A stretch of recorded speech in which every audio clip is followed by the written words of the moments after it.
और रेता ढाई जाना है।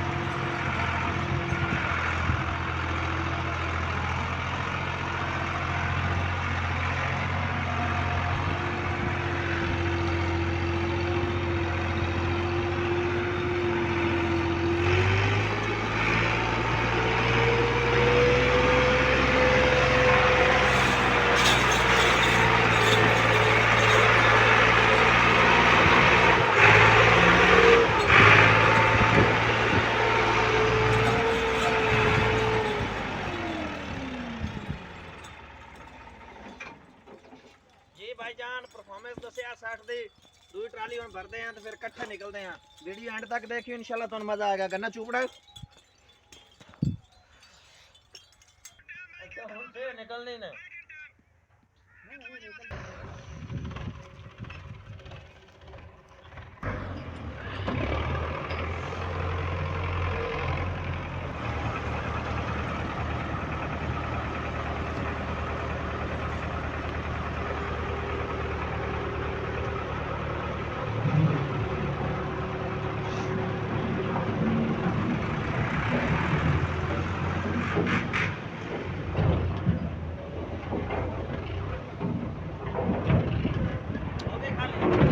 कोई नहीं, कोई नहीं, आए तो नहीं एक भी।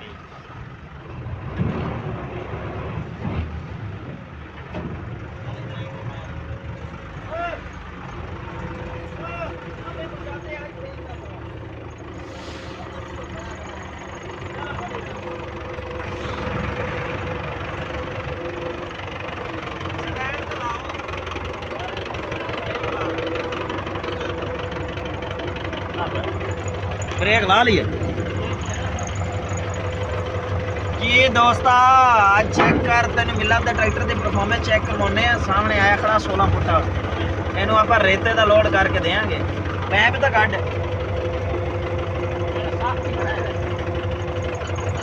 एक ला ला ला ट्राली थले आवन दे। अच्छा बंदे एवं गड्डी खड़ा ला इनू देख जोर ना देख चल हाँ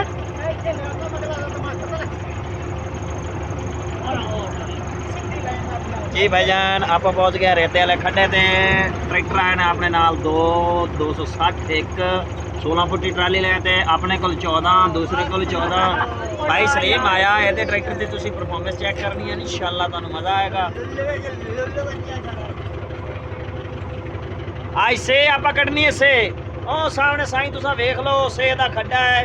से नू आप आज बाहर कटना है। आसन बांध करें।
भाईजान जल्दी कर जल्दी।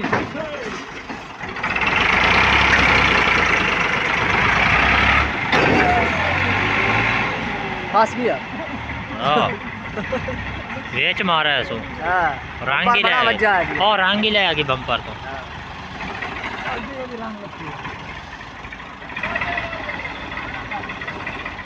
और जोर लगाओ एक दो बेटा थोड़ा जिया। नबियन आवाज़ नबियन नबियन नबिया में हाथ मार जाता इधर देखो ना। हाँ